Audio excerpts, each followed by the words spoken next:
Okay. I apologize in advance for my loud computer fan. I guess I'm gonna talk louder. But my project was on stem cell research, and stem cell research has been very popular over the past decade or so. Research has led many discoveries in new medicine and cures for diseases that weren't curable before, like cancer,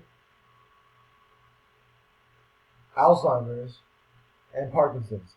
Stem cell research has been stem cell research and applications is still widely debated and argued with. Some people are against stem cell research and application because it violates an unborn child's right to life and the fact that stem cell research is artificial instead of natural. Even though stem cell research is argued against by some people, stem cell research has many benefits and should be practiced and applied to people who need the treatment by stem cells. The benefits of stem cell applications and research outweighs the negative effects of the research. Stem cell research is widely debated in the U.S. on whether or not it should allowed to be used.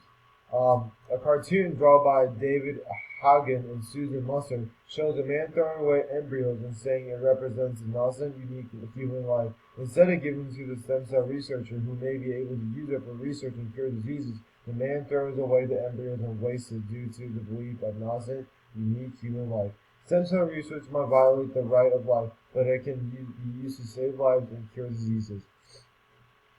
The embryos that were thrown away in the cartoon seemed to be embryos that were no longer capable of producing a child, but instead of using it for research, it is thrown away or discarded. Stem cell research doesn't even require a working embryo, which means no rights would be taken away or violated. But yet, people still think it's immoral and should not be practiced. Um, an analogy is a cracked egg that has been cracked on the floor. You could still use the egg to cook your dishes and stuff. The egg outer appearance wouldn't be that great, so it's still usable and it won't go to waste.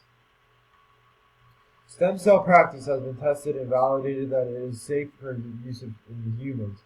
In the article written by Katie Butte called Stem Cell Therapies for Blindness, the research was done where technology treated embryonic stem cells in the lab to produce their development into retinal cells were injected into the eyes of 18 patients.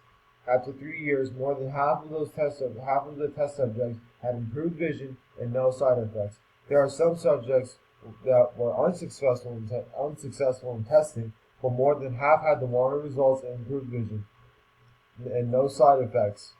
Stem cell research has been proven to be successful in most cases and usually has no side effects on the subject.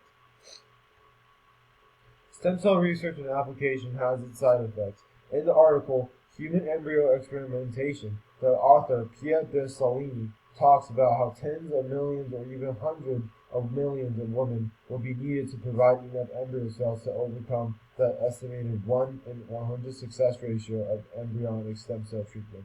There are drawbacks to the research of stem cells, and it has been a problem to be considered. Although the estimated ratio is 1 in 100, it is better than letting the disease slowly consume the patient's body and eventually kill the patient or the person that needs the help. Stem cell research and application is very risky and an unpredictable practice, but the positive effects of the practice outweighs the negative effects caused by the procedure. Stem cell application is still in development, but the subjects that have been tested on have mostly reported positive effects with little to no side effects. Stem cell research should continue, even though it might violate some moral and ethical standards, but in the end, it's for the greater good.